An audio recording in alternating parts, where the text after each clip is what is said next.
my colleague and friend, lecturers of the university, academic staff, the instructors of the second fourth summer training in qualitative quantitative method, the participants of the training, all the audience, Assalamualaikum warahmatullahi wabarakatuh. First of all, thank you very much for attending this session, and let me welcome you to this university for this special occasion. Indeed, this is a special day for us at the university, especially at the Faculty of Social Sciences. We have been waiting for this day for quite a long time, even since the beginning of this university. We have been thinking about how to develop what we call as summer training for the qualitative and quantitative method, especially to introduce what we call as comparative historical analysis. And today, finally, we have the second force, and for the first time, we introduce the comparative historical analysis. So indeed, for those of you coming from other region or from the Europe or the United States, empirical political sciences seems to be a cliche word. But in Indonesia, actually, this is quite new, especially comparative historical analysis. From our students, when we talk about this method, almost all of them, if not most of them, say this is really new, that we didn't learn from since our undergraduate study. So even though it has been developed for a long time in the US, in Europe, but not many people talk about this method in Indonesia. When it comes to the qualitative method, mostly what we have in our mind is, since the domination of Clifford Geertz, what we have is thick description, ethnography, and interpretation. Some new words have been introduced for us, like process tracing, causal mechanism, but the root of the debate, some people talk about it, but little. So in this second summer training, we are pleased to launch this specific method, comparative historical analysis. So we know that introducing something new is challenging. It's not always easy, especially again the domination of other methods. But we are very confident. Right now we have our graduate from the first cohort have been completed their master degree, and many of them wrote their thesis on comparative historical analysis. So we believe we can show confidently that this method is indeed very useful, very fruitful, not only in for students in, let's say, North America, but also for us for the production of knowledge in Indonesia and other global South countries. So we are very grateful to, first of all, to the Association of Indonesian Public Survey Opinion, or PERSEPI, for supporting us since the beginning, since the first summer training. We are also very grateful to Fulbright and Aminef Indonesia for supporting us, for their generosity in inviting. We have special lecture today, and special trainer, Professor Dan Slater from the University of Michigan. And let me also thank for all the my colleague friends from the university, from the Faculty of Social Sciences, for making this special event happen today. And to officially launch and open the training, let me invite our rector, our beloved rector, Professor Komarudin Hidayat, to deliver his opening remark. Professor Komarudin Hidayat, the floor is yours.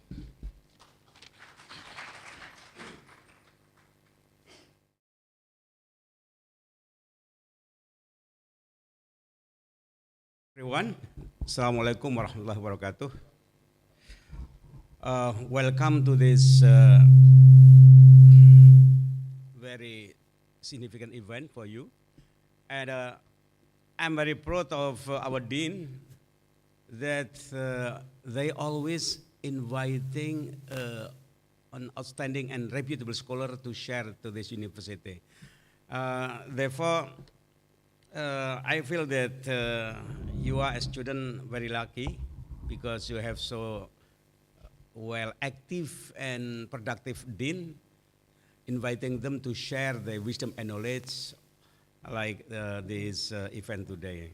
Well, of course, we are very delighted to have you here joining this event, and I'm sure that this program will be very useful for you for further research in this university or others.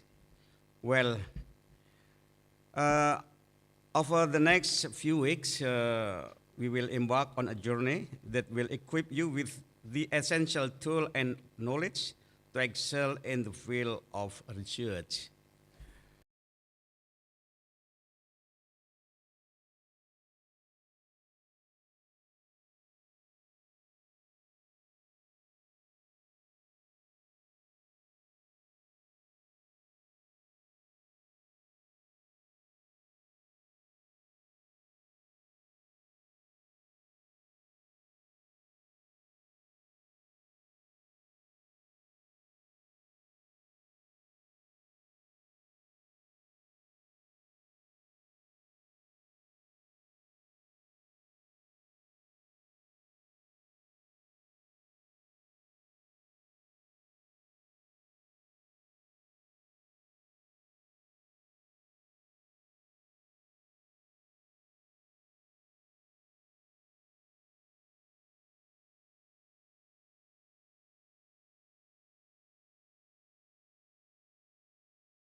Almighty deal.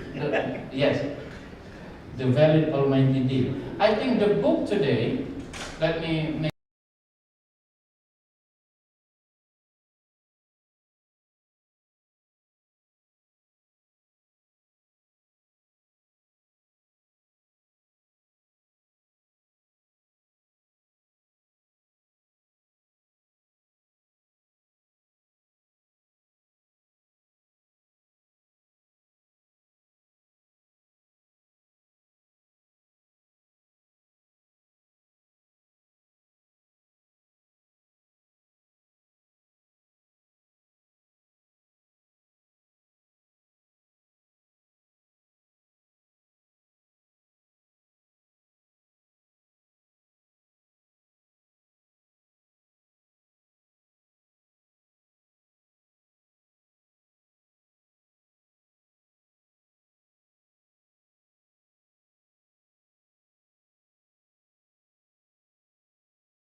others reconfirm that not always the path is not always that the development leads to democracy. The development can lead to more development and even less democracy, right? Or in other words, the durability of authoritarianism. Uh, in, in some other places in Asia, we have that. Democracy, development leads to democracy. In other places, China is prime example. So far, development is not leading to democracy. So I think if you read the acknowledgement part or the preface part, the argument has been summarized there, right? Very easily for us to understand that in fact democracy, according to Dan Slater and Joseph Wong, is not only about the structural changes, right? It's not only about the economic progress that you got or the structural economic structural changes that you got after having developed our country. To make it leading toward democracy, there has to be other things, which is in social science we call it, is it agency factors, right? The actors, the organizations, and also the processes. So I think how that argument is being meticulously analyzed and also broken down into various data and theories by Professor Dan Slater and Joseph Wong. We will hear it in a moment. That is number one. So the substance is very important, particularly for political science, both academically and also in Indonesian term, practically. We have political practice, you know. That's, I think it is Indonesian term. The second reason, I think, very obvious, because of the authors, right? One of our students, Professor Slater, he is here, I think, who is graduating his MA degree. I think he's doing comparative. He's from the Philippines. In one of his social media, I saw that he's saying a political giant is coming to Universitas Islam International Indonesia. Then it is interesting to me. What he meant was that Dan Slater is coming to Universitas Islam International Indonesia. And I think you agree, right? You agree that we are now having a political giant in political science, particularly in comparative politics. So because of that number two reason, so all of you who are coming here must read this book. If you don't, you will be suffered. So let me read a little bit.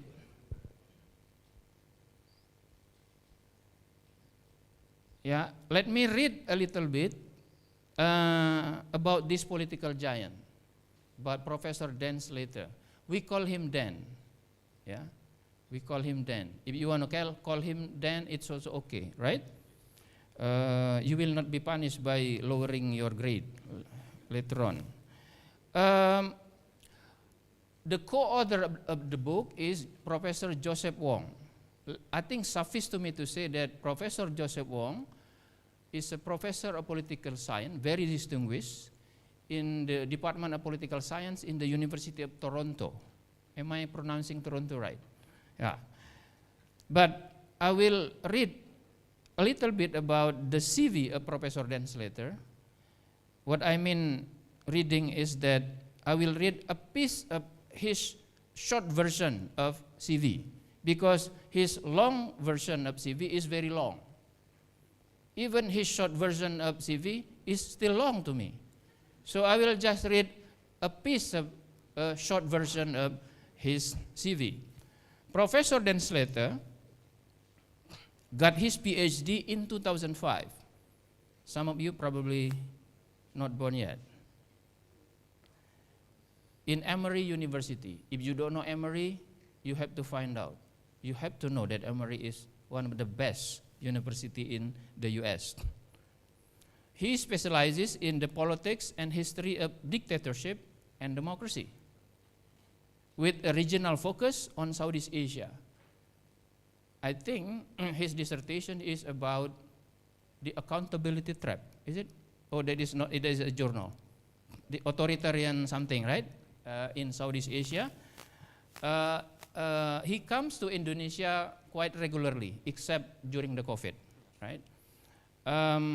He came to Michigan, where he is now affiliated to, in 2017, after 12 years on the faculty at the University of Chicago, where he served as director of the Center for International Social Science Research. And then he was also associate professor in the Department of Political Science and associate member in the Department of Sociology. So this book, according to this short version of the CV, his book examining how divergent historical patterns and contentious politics have shaped variation in state power and authoritarian durability in 7 Southeast Asian countries. And the book that we are going to discuss today is talking about 12 Asian countries, including China. Here you can see the demonstration of the advanced comparative historical analysis, combining with some other methods. So without further ado, I would like to give Professor Dan Slater 25 to 30 minutes, or 20 to 25. It's up to you. So you have 20 to 30. Margin of error is 5. To speak whatever you want to speak about this book, and after that we will have a Q&A about 20 to 30 minutes. With that, let's give it up for Professor Dan Slater.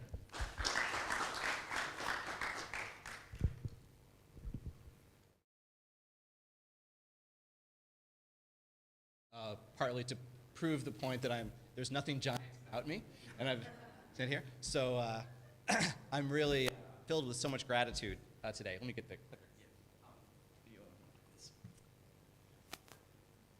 I'm filled with so much gratitude to so many people who have helped make this possible. Thank you, Pak Rector. Thank you to Pak Phillips, Pak Ciro, Jay, for all the roles that they've played in making this possible. I'm certainly grateful to the university for bringing me out for this training module and session. I'm really eager to meet students and to be involved with that. Hopefully this will be a nice little kickoff to our introduction to comparative historical analysis. And as Pak Rector was saying, beginning, these questions of development and democracy are questions that keep rising in our minds. Right? They're questions at the center of politics.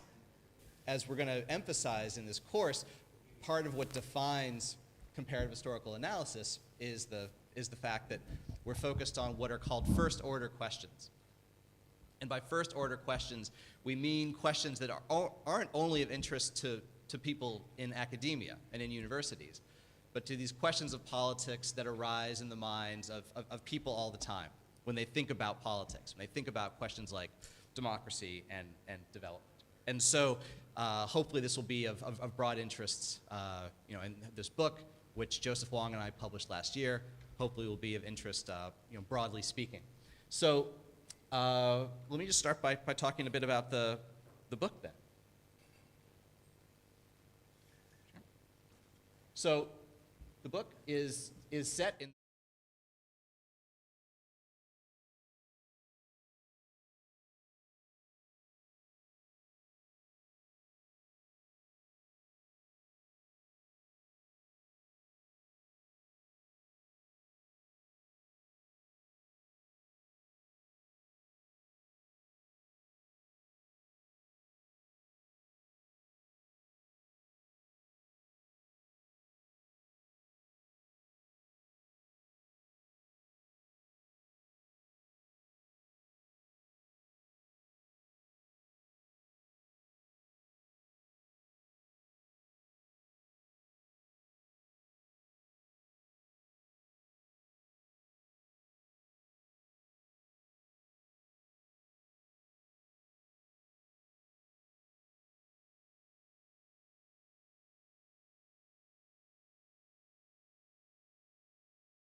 apply. None of these 12 cases have tried to reach development through democracy. In all 12 of these cases, the kind of race for economic development has happened under authoritarian government.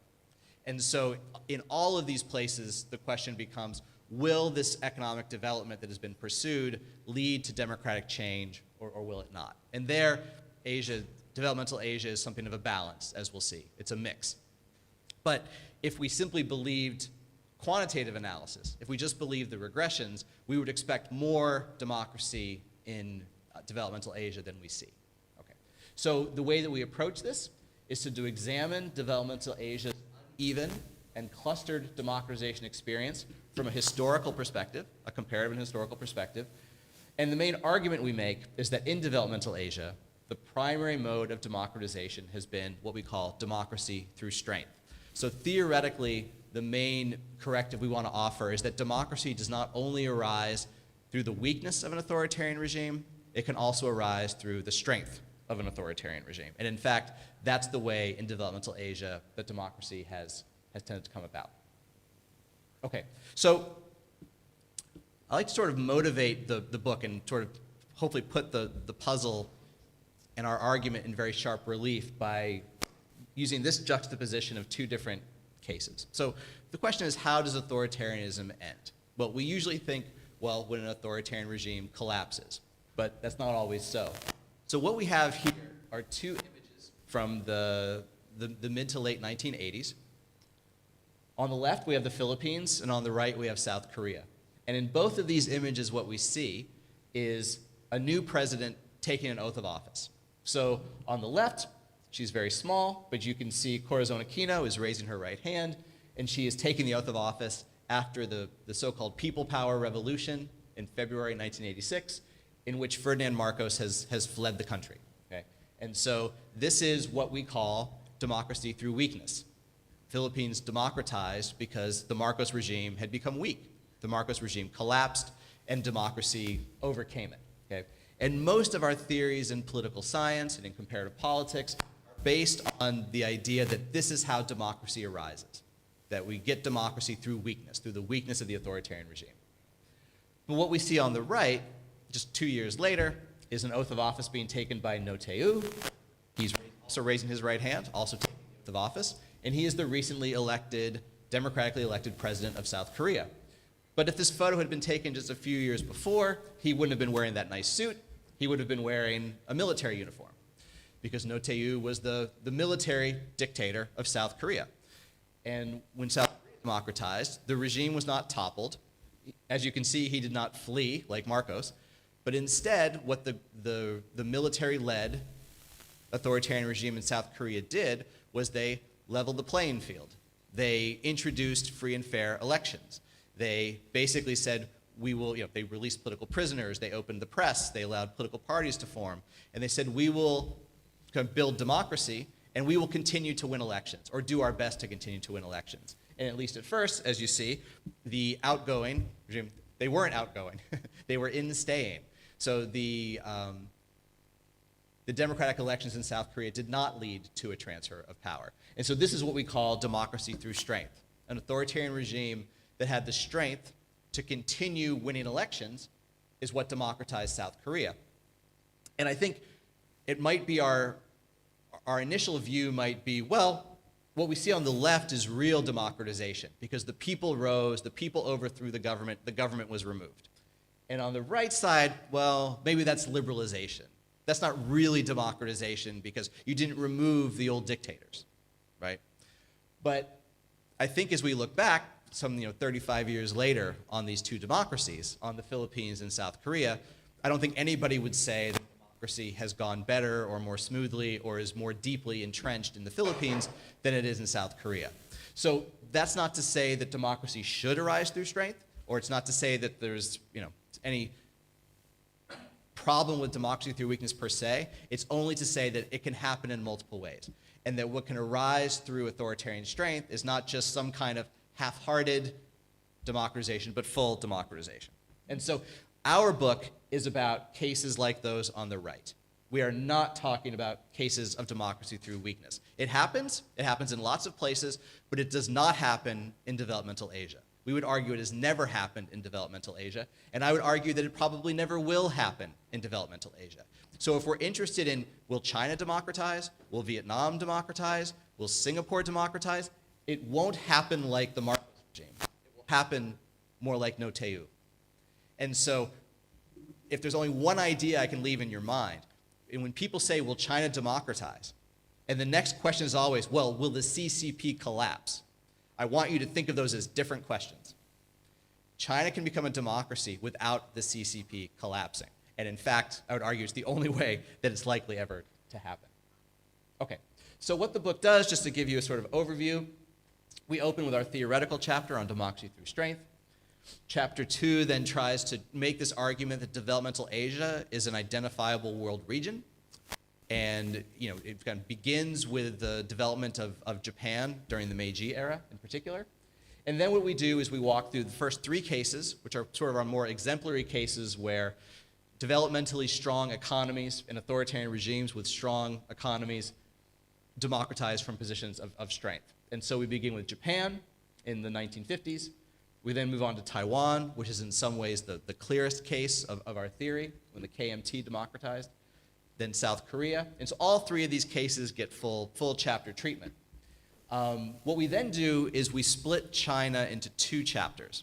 In chapter 6, we only focus on China up until 1989 and to the massacre in Tiananmen Square. And the argument we make is that in China, the usual argument is that that the regime did not collapse, China did not democratize in 1989 because the Communist Party of China was too strong. Okay? So unlike the Communist Party of the Soviet Union or in places like Poland or Czechoslovakia, that the Chinese regime had a kind of strength that allowed it to survive. Okay? And that is not untrue. But when you compare China, not with the communist cases in Eastern Europe, but when you compare China to Japan, Taiwan, South Korea at the same time, it makes us rethink the Chinese case. And it's not only the case that the CCP was too strong to collapse, they were also too weak to concede. That the CCP did not have confidence that if they democratized in 1989, that they could do what Taiwan and South Korea did, which was to democratize and continue to win elections. It really did present the prospect of the CCP collapsing and being removed, because it was before China had really joined developmental Asia, before it had gone very far down the path of economic reforms. So we try to rethink the Chinese case. Then what we do in the following chapters, 7, 8, and 9, is we divide Asia into these developmental clusters that I discussed. So besides the developmental statist cluster of Japan, Taiwan, and South Korea, we have the developmental militarist cluster of Indonesia, Thailand, and Myanmar, the developmental Britannia cluster of Singapore, Malaysia, and Hong Kong, and the developmental socialist cluster of China, Vietnam, and Cambodia. And as we'll show, these clusters are surprisingly like perfect predictors of whether or not these authoritarian regimes will undertake democratic experiments. And they tell us a lot also about how successful those experiments will be. Okay. And these all, we'll stress, provide partial support for modernization theory, but not full support. And in the conclusion, we take a step back and think about what this says about both the universality of democracy. We insist democracy is not a Western phenomenon. Democracy is Eastern as well as Western. But although it's universal, democracy is also vulnerable around the world for reasons that transcend questions of region and space. So this will give you a basic sense of the book. In case you don't take Jay's advice and say that you must read it, this will give you some idea. So let me just give you a few, as a way of giving you a sense of what we argue in each of these empirical chapters. Let me just give you kind of a key line to give you a sense of our argument and our main findings from each of the cases and the clusters. So in Japan, we argue that while Japan itself was horribly weakened in absolute terms as a country, the relative strength of civilian conservatives was dramatically heightened by the abolition of Japan's military and the diminution of the Japanese emperor after the war. So the idea here in Japan is that although the country was weak, civilian conservatives were strong and had the prospect of winning elections under free and fair conditions. And indeed, the Liberal Democratic Party, the LDP, did keep winning elections for some 40 years, and they are still in power to this day. In Taiwan, we argue that whereas the pre-war conservative elite in Japan had an opportunity to rise from the rubble and ashes of World War II, the Kuomintang, the KMT in Taiwan, initiated democratic reform from an enduringly strong position. Okay, so much like the South Korean case. In South Korea, we see incumbent leaders in South Korea gambled. They calculated that the regime retained enough power, if not preponderant power, as well as enough legitimacy born of its remarkable record of developmental success to survive a democratic transition and potentially even thrive in democracy. As for China, as I was just mentioning, from our perspective, the CCP avoided democratic transition in the summer of 1989, not only because it was too strong to collapse, but also because it was too weak to concede democracy through strength. It lacked the confidence that it could concede democracy and thrive, as seen in our previous 3 chapters on Japan, Taiwan, and South Korea. We then move on to the developmental clusters, and to kind of sum those up as briefly as possible. The developmental militarist cluster, we argue, Indonesia has enjoyed more democratic success than either Myanmar or Thailand since the turn of the millennium because of the inherited strength of party and state institutions built up during Suharto's authoritarian New Order during the previous millennium. In developmental Britannia, we argue that in Singapore, Malaysia, and Hong Kong, the general pattern has been democracy avoidance, not democracy through strength. The disastrous costs of delay for political stability and for the authoritarian incumbents themselves are most obvious in Malaysia and Hong Kong, whereas Singapore's authoritarian order remains in much stronger shape. So if you wonder why it would be the case that an authoritarian regime that is strong would ever pursue democratic reforms, think for a moment about Hong Kong. Think for a moment about Malaysia. And think about Cambodia as well. These are all cases where when regimes were at their strongest positions and they avoided democratic reform, they ended up becoming much weaker, and these have become much more unstable places. They no longer have the potential to win elections after democratizing. And so it can actually be quite a stabilizing move and can be a very strategic move for these incumbents. So, and then finally, the developmental socialist cluster. We argue that by the 2010s, all three developmental socialist cases, China, Vietnam, and Cambodia, had become viable candidates to pursue democracy through strength, with China the strongest candidate of all. Yet, as in the developmental Britannia cluster, none have done so. But if the developmental militarist cluster was not too underdeveloped to experiment with democratic reforms, neither is the developmental socialist cluster. So here, to the argument that China, Vietnam, Cambodia are simply not developed enough to pursue democratic reforms, we counter that Indonesia, Thailand, and Myanmar all did, although they have not been successful democratic reforms in Thailand and Myanmar. In Indonesia, democratic reforms, of course, are under significant strain. So this hopefully gives you some sense of the main arguments we make in each of these chapters on these cases. So let me tell you a bit about developmental Asia as a historical setting. So what we mean is we're talking about the set of Northeast and Southeast Asian polities that have followed a state-sponsored, export-led strategy of rapid economic growth and catch-up with widely varying degrees of commitment and success. So development, the book really begins with development, and each chapter really tries to tell the story of economic development in each of these cases. This region is defined politically, not just geographically.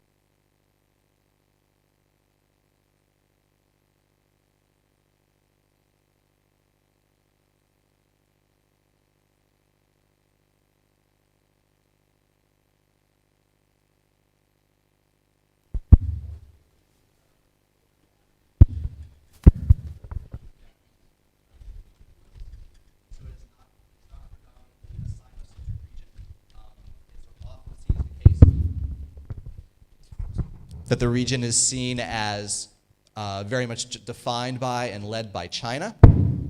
But when you rethink Asian space as developmental Asia and think about economic reforms as being the heart of what defines this region, you realize that China is not the leader of developmental Asia. China is a latecomer to developmental Asia and should be seen accordingly.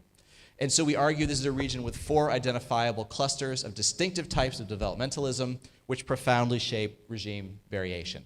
So here we have the 4 clusters: developmental statism, Japan, Taiwan, South Korea; developmental socialism, China, Vietnam, Cambodia; developmental Britannia, Singapore, Malaysia, and Hong Kong; and developmental militarism, Indonesia, Thailand, and Myanmar. And the idea is that the green and the blue clusters are the richer ones, but one of which has pursued democratic experiments, Japan, Taiwan, South Korea; one has not, Singapore, Malaysia, Hong Kong.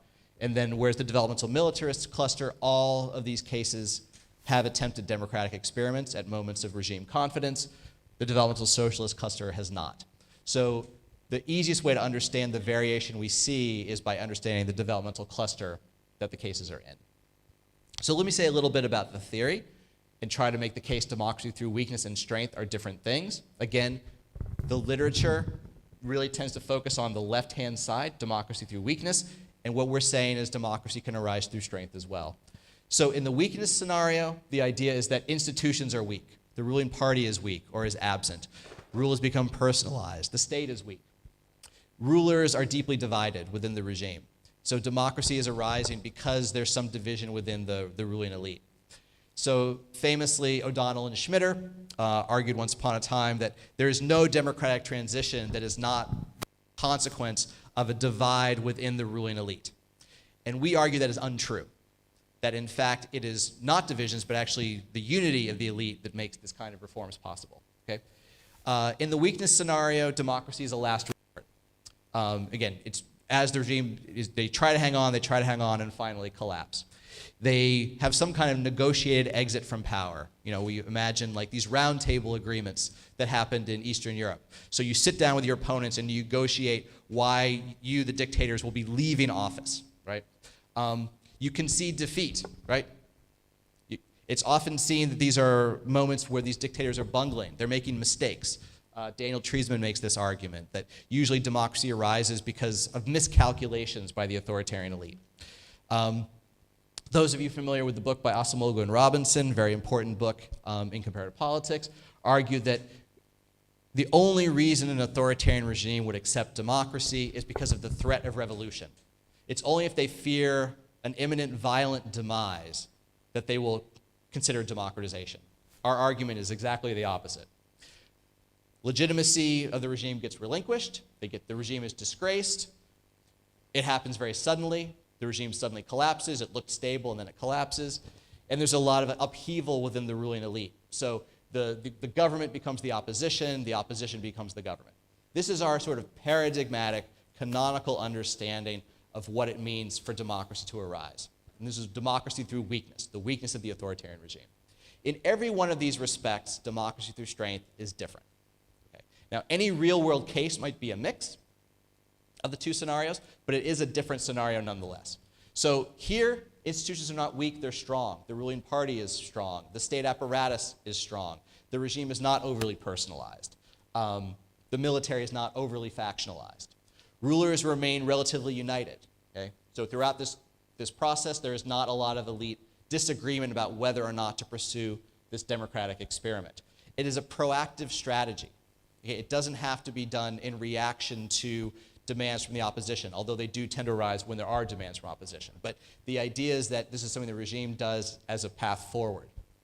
It takes the form of a unilateral leveling of the playing field. Okay? So rather than sitting down and negotiating, the government and its opponents, the government makes its own decisions about what reform will look like and what reforms it is going to pursue. It doesn't have to get the agreement of the opposition to pursue these. Okay? Most simply put, and probably the simplest way to put our argument is that with democracy through strength, what you see an authoritarian regime doing is conceding democracy, but not conceding defeat. Okay? So the idea is that you will continue to compete for power on a more level playing field. Okay? These are not moments of bungling and miscalculation. These are moments of experimenting. So the authoritarian regime is pursuing these experiments in which they introduce these democratic reforms, which if they do not go as well as expected, could be reversed. And so Thailand and Myanmar are the clearest examples of places where the authoritarian regime has reversed the democratic experiment because they weren't happy with how it was going. Unlike Osamogo and Robinson, we argue it's not the threat of a violent demise, a threat of revolution that prompts democratic reforms through strength, but it's your expectations of stability. Okay? If you think that loosening things up is going to lead to your violent demise, you're not going to loosen things up. Okay? So the idea here is it's precisely the fact that you are not facing a revolutionary threat that will tend to prompt and inspire these kinds of reforms. Here, the legitimacy of the old rulers is not relinquished, it gets redefined. So again, in a case like Taiwan or South Korea, you say, we've brought development to the country, now we bring democracy. And the fact that they have this successful development track record helps the government then win elections, helps the old ruling party win elections. This doesn't happen suddenly. It can happen quite gradually through a set of sequential concessions. So it doesn't happen overnight, but through a series of democratic reforms. And what we see is a lot of elite continuity. So a lot of people who are in government stay in government. A lot of people who are in opposition stay in opposition. But nevertheless, the rules of the game have changed. And you've moved from authoritarianism to democracy. And on the right, again, if you're interested in this theoretically, here are a series of works that I think in some ways build up to our argument and help lay the groundwork for our argument.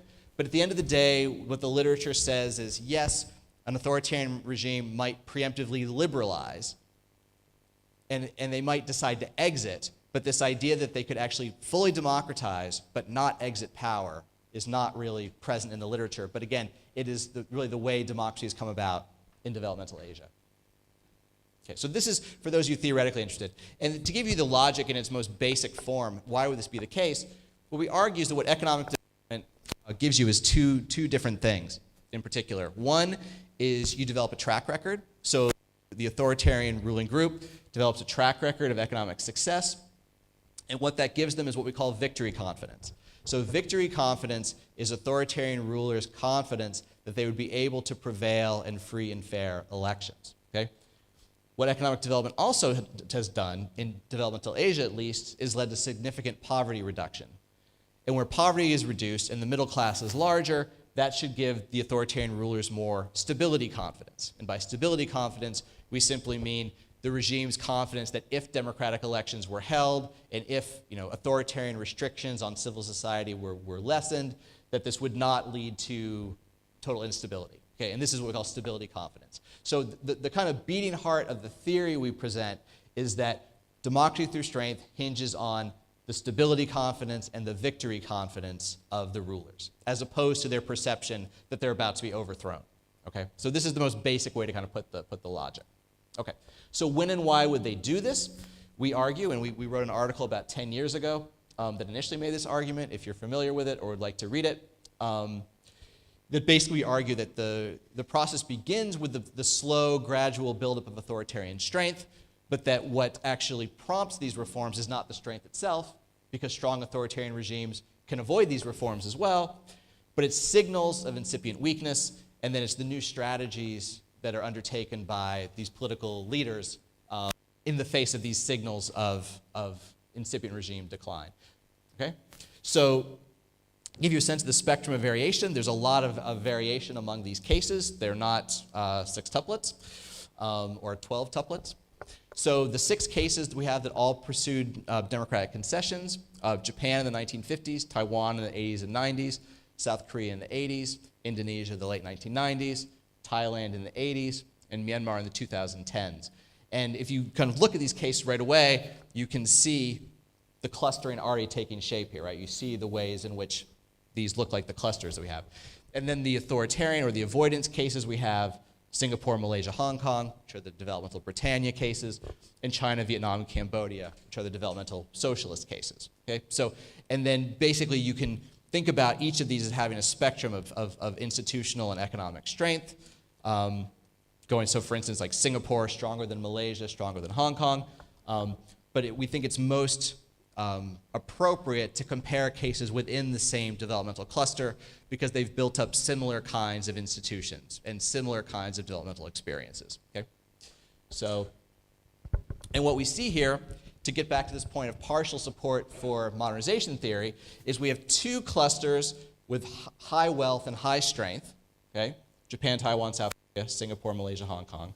And then we have 2 clusters, in 6 cases, with more intermediate strength. So Indonesia, Thailand, Myanmar, China, Vietnam, Cambodia, in global perspective, are relatively well-to-do. They've achieved pretty impressive developmental success compared to most of, say, the Middle East, Latin America, Sub-Saharan Africa, South Asia, for instance. So the intermediate strength rather than low strength.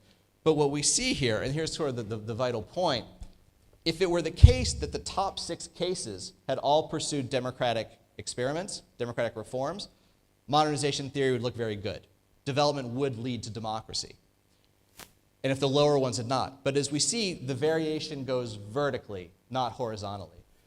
The 6 cases, the 2 clusters that pursued democratic reforms and experiments are on the left side, developmental statism and developmental militarism. And those that have not are on the right side, developmental Britannia, developmental socialism. So simply being strong, simply being rich, doesn't mean you're going to pursue democratic reforms. Okay? But where modernization theory starts to look better is in the stability and the success of these democratic reforms. Because as you can see, Japan, Taiwan, South Korea have all had more successful and stable democratic reforms than Indonesia and Myanmar.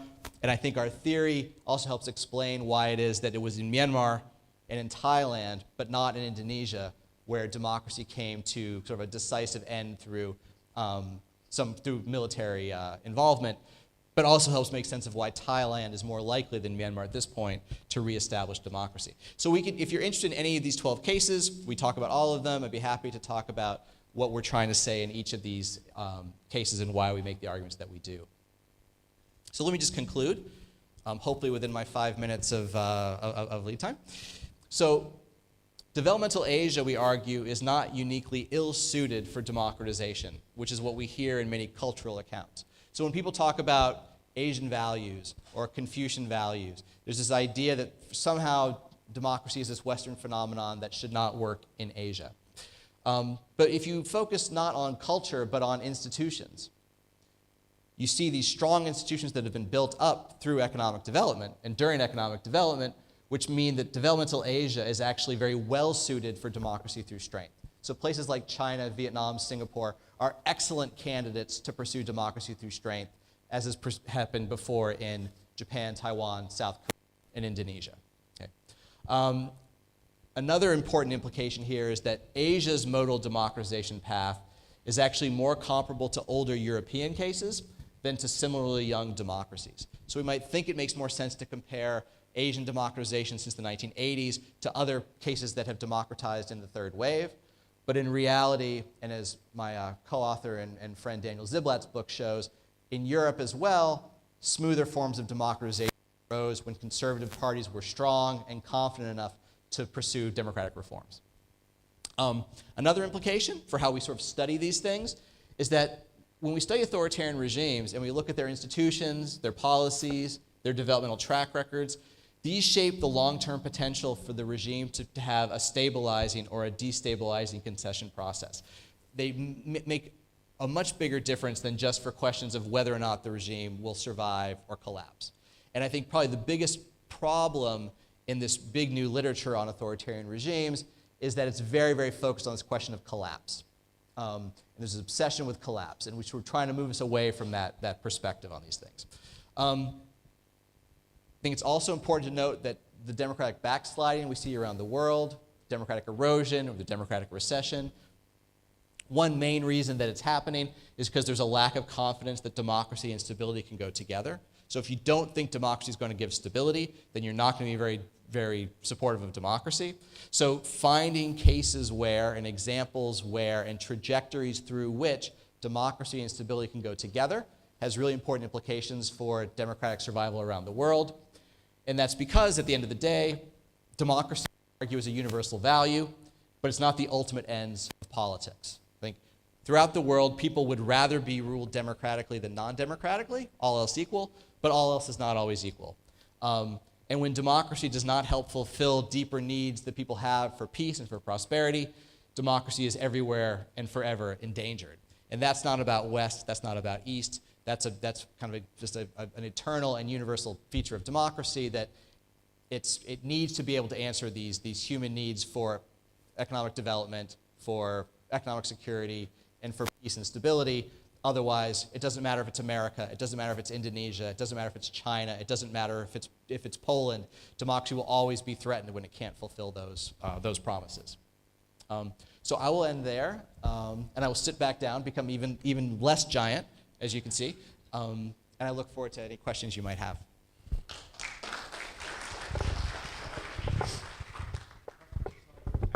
Oh, okay, I see. Thank you, Professor Dan. You were using exactly 30 minutes by my count. So very good in keeping the time. I have some questions, but I'm not going to use my privilege yet. So we have around 22 minutes. Yeah, Pak Zero, will end by 11:30, right? So we will have, now we have around 21 minutes. So let's take one question each, yeah? Each question will be responded directly by Pak Dan Slater. But please state your name and please make a question. Do not make another presentation.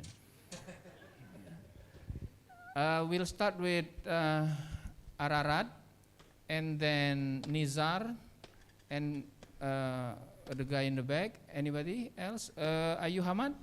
Hamad, yeah? So Ararat first. It's great having you, Professor Dan. I'm Ararat Kostanian from Faculty of Social Sciences, PhD student. It's interesting to ask from which perspective we can define China if we take the Tiananmen incident and if we come here to current condition of China, where in these last decades we have realized that there is some tendencies towards democracy. If it's not in the party, if it's not in the political atmosphere, but it's in social arena, we are seeing in social media and etc. There is people that they can complain about things that is related to politics. I mean, even if in media gradually we are seeing some complaints against this ruler or against this decision. I mean, we cannot compare with the time of the Soviet Union when they had the communist regime. They had some dissidents only who were complaining, like famous artists or famous scholar who had the right to complain, but not the people. But now this gradual change thinking in China, how we can define it in terms of the democratic development. It's interesting for me to know how to approach it in terms of defining it. Thank you very much. President? No, great. Thank you for that. I guess I would say that, so our book is focused on one particular aspect of democratization. You know, we argue that democracy requires a lot more than just a level playing field and free and fair elections between government and opposition, but it is one thing democracy does require. And in that respect, China has not been moving closer to democracy. But that's not to say that there isn't responsiveness or that there's not a notion of popular sovereignty and a variety of features of other things we would like to come with democracy, also in terms of economic redistribution and the like. So China's an interesting case of this, and I guess I think I agree with the thrust of your question in that people often say, well, China has changed economically but not politically, and that's simply untrue. There's no way you could have the economic changes that China has undergone without massive political change. Many of these changes might be being rolled back under Xi Jinping, but certainly massive change. And the way that our book puts it is China joined developmental Asia. China basically started really to pursue the kind of economic reforms and the kind of state-led economic growth, which first Japan, and then Korea, and then Taiwan, et cetera. So China was joining this region that others were part of, and that required levels of political pluralism, right, to some degree at least. Certainly private property, to some extent. But I do think China is different, and I think this clustering matters. It's not just one more example of developmental Asia. It's doing so from a position of socialism, of state socialism, and therefore it is a different variety of Asian developmentalism than we see in these other clusters.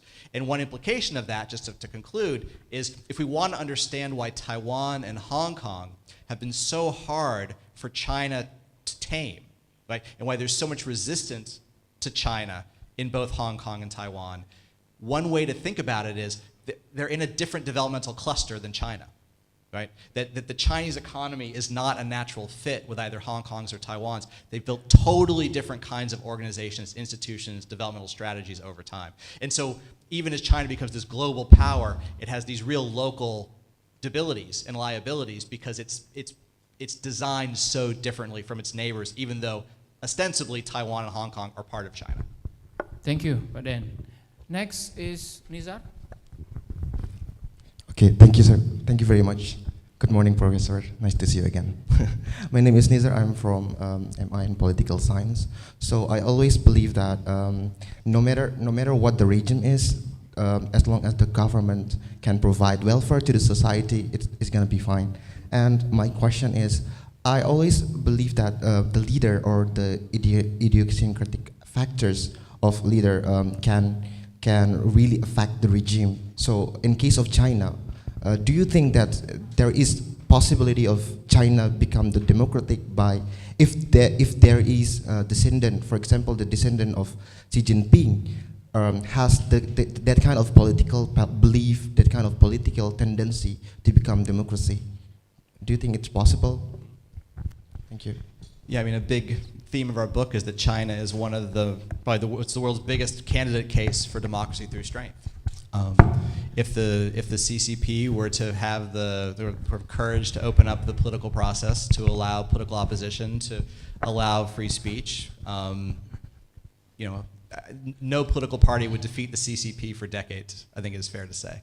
And so we think that while the CCP is still in a relatively strong position, that they should be thinking very hard about democratic reform. I think the lesson usually drawn in China is, well, look at the Soviet Union, they democratized and collapsed. So we can never do that. But I think the lesson of the Soviet Union is they waited way too long to try to do any kind of reforms, by which point the regime had already been really delegitimized. So I think one way this is likely most likely to happen in China is after Xi Jinping goes, I think a lot of people within the CCP are going to be very, very concerned about one ruler accumulating so much power again, and that one way they might try to do so is to pursue some democratic reforms, which will make it impossible to have a kind of the sort of one-man rule that's being built in China, again, in a way that I think many people in the CCP are very unhappy about. Thank you, Pak Den. Next is the gentleman in the right front. Hamad is the number 4. Thank you very much. My name is Deka Anwar from Institute for Policy Analysis of Conflict.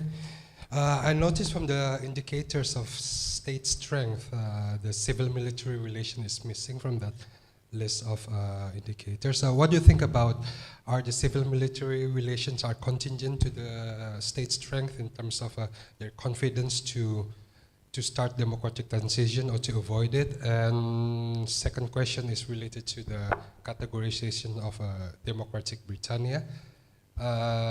Is there any reasons to name it Britannia other than as a post-British colony? If that's so, where is Myanmar in this categorization? Thank you. Okay, so I'll start with Britannia. So Singapore, Malaysia, and Hong Kong were not only colonized by Britain, but they also emerged with sort of counter-revolutionary, pro-British elites in charge. So there was a lot of continuity in each case between British and British rule and independence. In Myanmar, there was the Japanese interregnum, and the political elite was a much more revolutionary elite, much more anti-British. And so the British colonial legacies there were much more lightly held. And the fact that the Japanese period led to this highly politicized, powerful military in both Myanmar and Indonesia meant they ended up in a very different cluster than they would have otherwise. So that would be the Britannia answer. On civil-military relations, so here's a good example of why it depends on the cluster. So in the developmental militarist cluster, of course, the military has to have confidence that what we might say civil-military relations are maybe not so good, that they're not going to truly be subordinated to civilian authority if they accept democratization. Whereas in the other clusters, what you see is, you want to be confident that you can keep controlling the military after democratization. So, the logic of why you would pursue these reforms varies somewhat whether you're more of a military ruler or more of a party ruler. But certainly in the non-militarist cases, the fact that the military tends to be very politically loyal and politically subordinate and subservient should be a source of confidence for authoritarian rulers that democracy would not lead to big problems in that sphere. Thank you, Pak Den. Next is Hamad. Thank you so much, Professor Dan Slater. My name is Hamad Shokat, and currently I'm pursuing my master's degree in political science. And my question is that, what are the theoretical frameworks or modules that explain the democracy and development relationship? Thank you. Well, I think a lot of the literature is very useful. But I would say, one thing to think about is whether or not you're trying to explain democracy's effect on development or development's effect on democracy. And the other thing I would say is that we shouldn't assume they have a strong effect on each other at all. It could be some other factor that's leading to both or preventing both from happening. So I think state capacity is a much better predictor of economic development than either democracy or authoritarianism. If you give me a choice, if the only thing I care about is economic development, you can give me either a regime type or state capacity. I'll take state capacity every single time, which gets back to the earlier to Nizar's earlier point about, well, if the regime can provide welfare, it will be fine. I think that's generally true, but I think it's also true that look at Thailand right now. It's just one example, right? Do you think that the youth turned out and voted against this regime because their social welfare isn't taken care of? Or do you think that they are demanding a certain set of freedoms and liberties that this government denies them? I do think people care about more than just their economic welfare. But economic welfare will tend to overwhelm other things when they come into conflict. Thank you. We still have around exactly 10 minutes, so I will open another rounds of questions. Pak Gede first. Any women? Okay. Two. Sorry, I don't. Is it Dr. Ella? Oh yeah, Dr. Ella. The second one. The third one is Sylvie. One more? No, just three. Okay. Okay. 5, 4, 3. Okay. Dr. Rizal Siddiq. The first one is Pak Gede. I think this is a very remarkable book, and from the article origin more than 10 years ago, yeah, Professor Slater. What I like mostly from the theoretical framework is the element of proactive strategy. When authoritarian elites think it's prudent to democratize because they are confident they will thrive in the electoral context, they will do so without waiting for threat from below, yeah. So there should be some calculus going on within the authoritarian elites. I remember Ed Gibson used to teach me the way elites think democracy is desirable because we can get from point A to point B without anyone getting killed, right? But at the same time, electoral context also introduce more veto players, slower decision-making strategy that could affect, circle back to development and economic development specifically. Would you talk a little bit about the calculus behind this proactive strategy? Thank you. Oh, that's great. And I think one maybe simplest way to put the logic and the difficulty here, speaking to your question, is, that democracy can arise because an authoritarian regime has little choice, or it can also arise because the authoritarian regime perceives little risk. Okay? Those are two very different ways, and so you can imagine then why democratization is hard, because how often are both true? Because usually, if you face little choice, you probably feel a lot of risk, and so you might do like what Hafez al-Assad did in Syria, right? You just crack down. I mean, if you want to understand why threat of revolution does not necessarily lead to democracy, Syria is your ultimate example, right? Like the last thing you want to do is liberalize when you face the kind of threat that Hafez al-Assad felt he was under, right? But at moments when you face, if there's little risk, then you probably still feel like you have some choice, right? That there's, then you're still in a strong enough position. So it's really these moments, and the book really focuses on these moments of opportunity. And when there are signals coming from either a financial crisis, like in Indonesia, or coming from changing levels of superpower support, like in Taiwan or in South Korea, or when you do get rising protests as well. These are all different kinds of signals, or you're not doing as well in elections. These are all signals that it might be a good moment to think about democratizing now rather than waiting until you get weaker. But it's a very, very delicate kind of thing, and it does require certain strategies. And ultimately, at the end of the day, a strong dictator has more choice than anybody else in the world about anything. So they can always choose not to avoid these reforms. We just make the point that if you look at Malaysia, look at Hong Kong, look at Cambodia, there can be some real cost to not pursuing these reforms. And when you look at the cases like, again, Indonesia, Korea, Taiwan, Japan, you can see that especially on this foundation of strong economic development, that democracy tends to go pretty smoothly and to be pretty stable. And so these look like better outcomes for elites than if they had dug their heels in and tried to keep the authoritarian regime in power. Thank you, Pak Den. Next is Dr. Ella. Dr. Ella is one of our faculty members. Thank you. I think we followed each other on Twitter now, so we know better. Good morning, Professor Slater. Thank you for the extensive discussion that you gave to us, to students and faculty members. As we are about to enter our training on methods, could you elaborate just a little bit about the methods on how you get to your conclusions? But also important to learn from that method whether there's a room for you to have like, I think I'm sure 90% of my theory, but there's a 10% or somewhat between that you think there's a room for debate because there's no exact truth in all, our findings. So we'd love to hear that from you. Thank you. Yeah, if you've gotten a 90% truth, congratulations. That's very impressive. No, I think that this is social science, okay? And there's always a lot of uncertainty, and there's always a lot of, it's a probabilistic world. There's always a lot of factors going on that go into things. I think one thing I really learned from this book is that we have our theories, and then there's history. And when we have theories of history, it's like it's like a glass of water that's overflowing, right? It's hard to fit everything into the.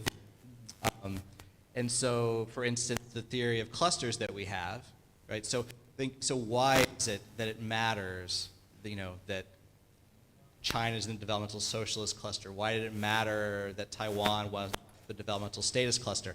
It's very hard to explain it all just in terms of one or two variables. It's a collection of a bunch of different factors and contextual things that go together, which the history is bigger than the theory at the end of the day. And I think that's one, I think we need to have a certain modesty about that. I think we're always best proceeding with modesty about how firm our conclusions are. The world changes. A big theme that we'll be talking about the next few weeks is that what happens depends on when it happens. And so the fact that this is what happened during the time period we're looking at doesn't mean that if you put the exact same factors in play today that it would happen again the same way. So hopefully what the kind of methods that Professor Wong and I use are sensitive to those kinds of difficulties. And other methods, I think, can often struggle with that. So even a perfect experiment might work in one lab setting, but would it work in another one? Will it work in 5 years? Would it work in a different context? It's very, very hard to know. So it's always hard to know.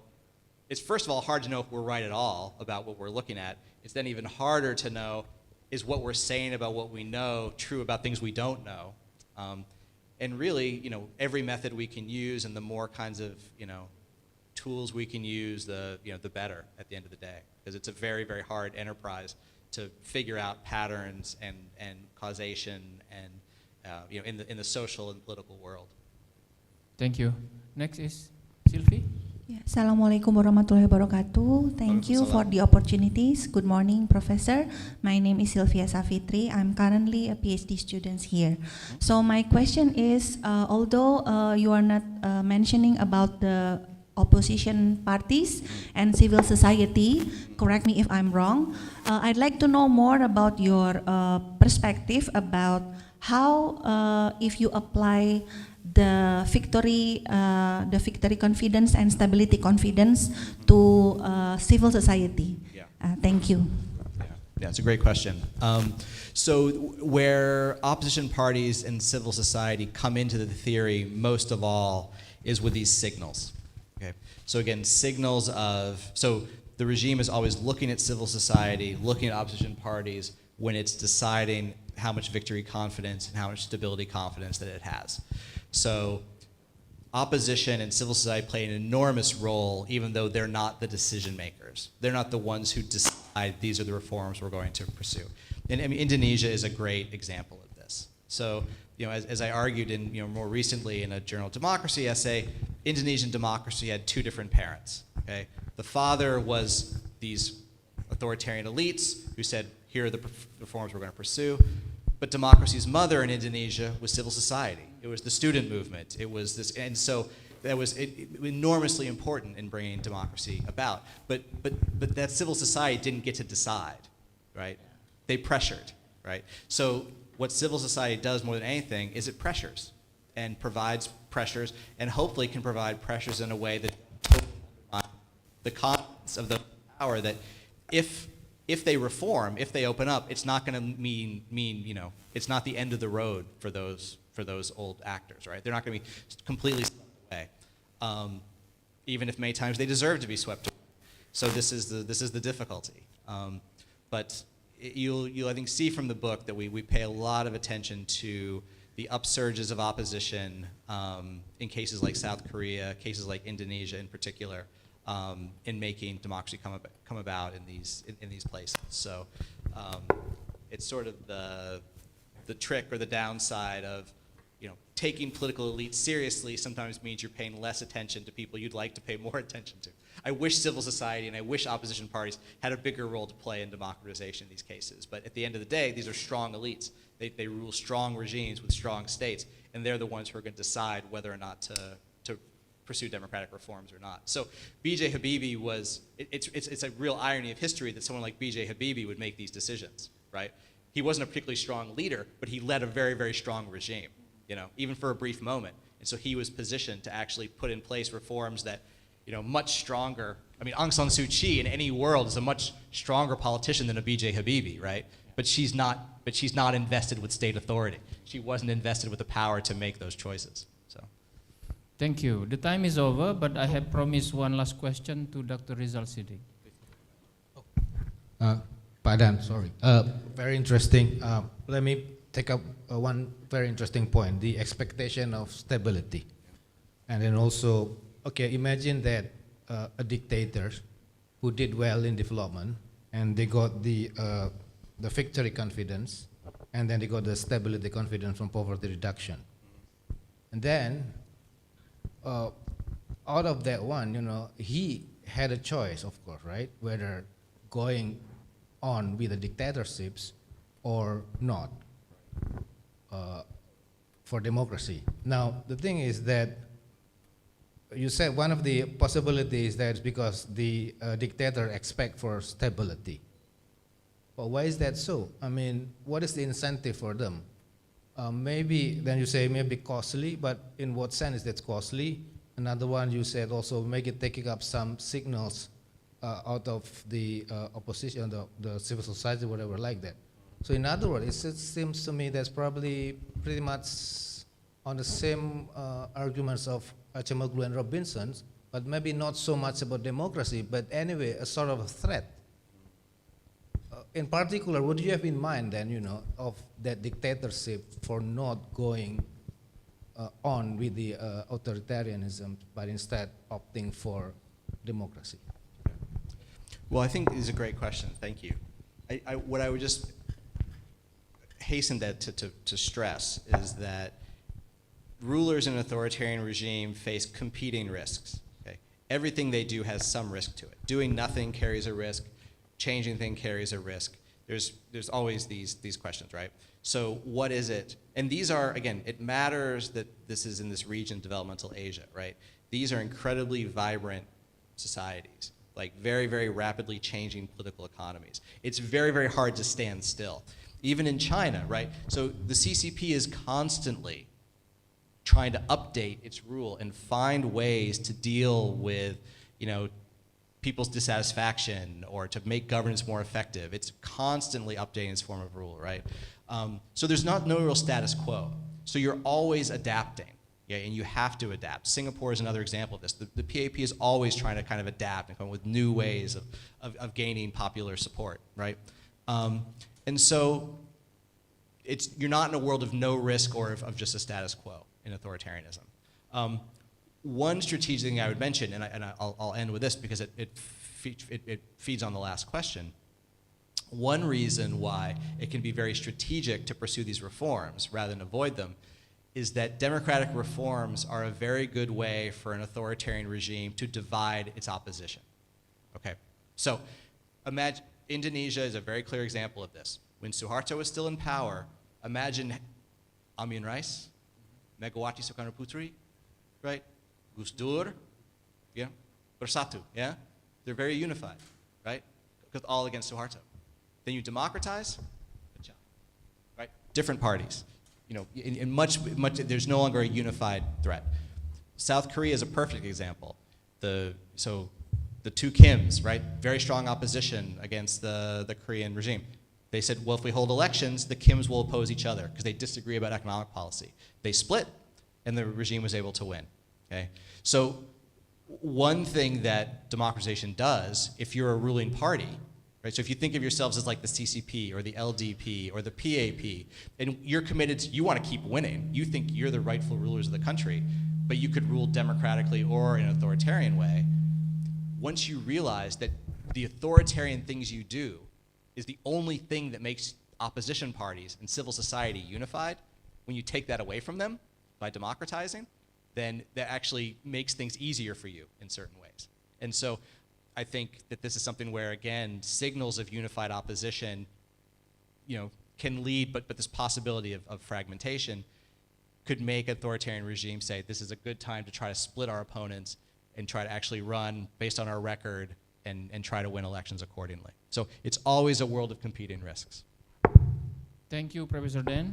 Well, we have come to an end. I think let's thank Professor Dan Slater for very enlightening discussion this morning by giving him a big round of applause.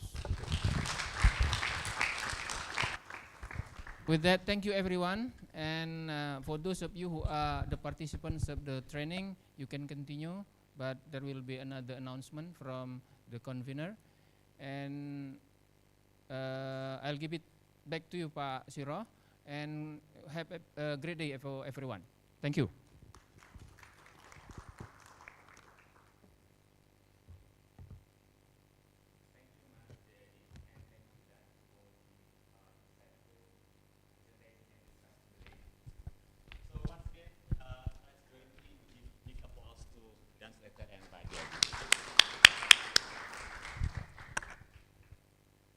So before the end of this session, I would like to, I have few announcements, but before that, once again, let me express our gratitude to all the parties that help us to make this event happen.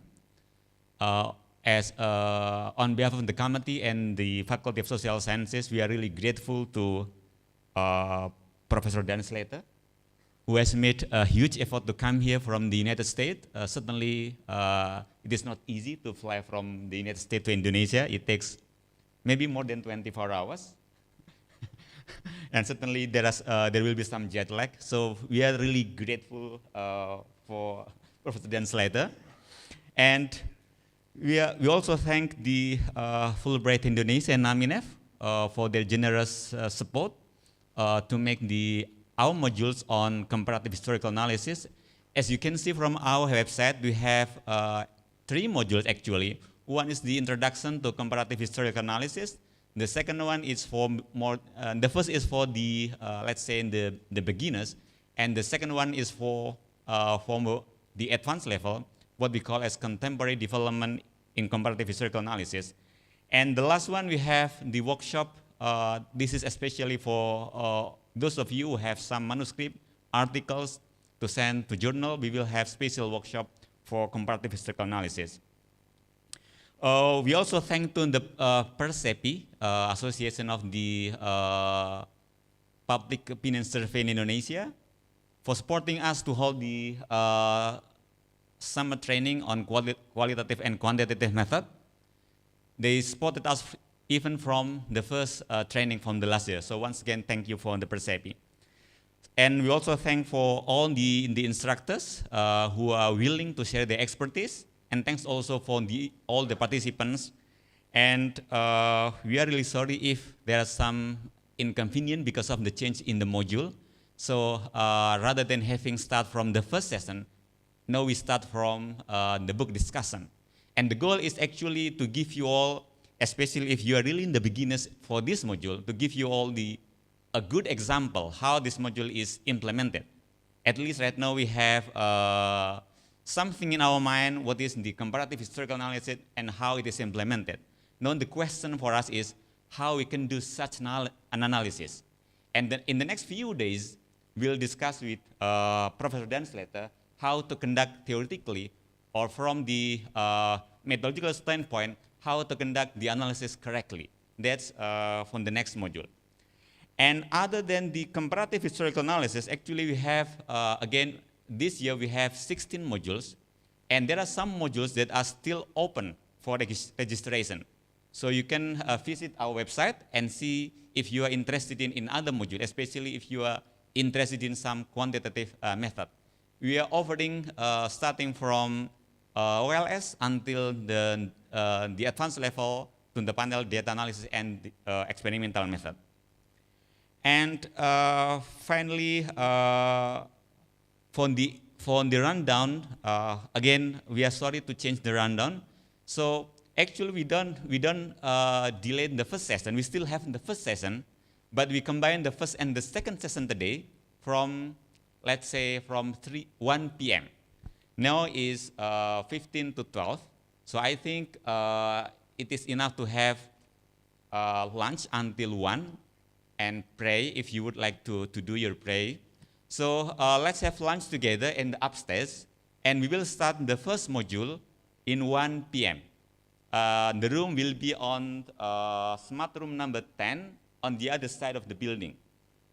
So again, once again, thank you, Dan, thank you, Pak Jayadi, and thank you for all of you who have come to this event today. And let me close. Assalamualaikum warahmatullahi wabarakatuh.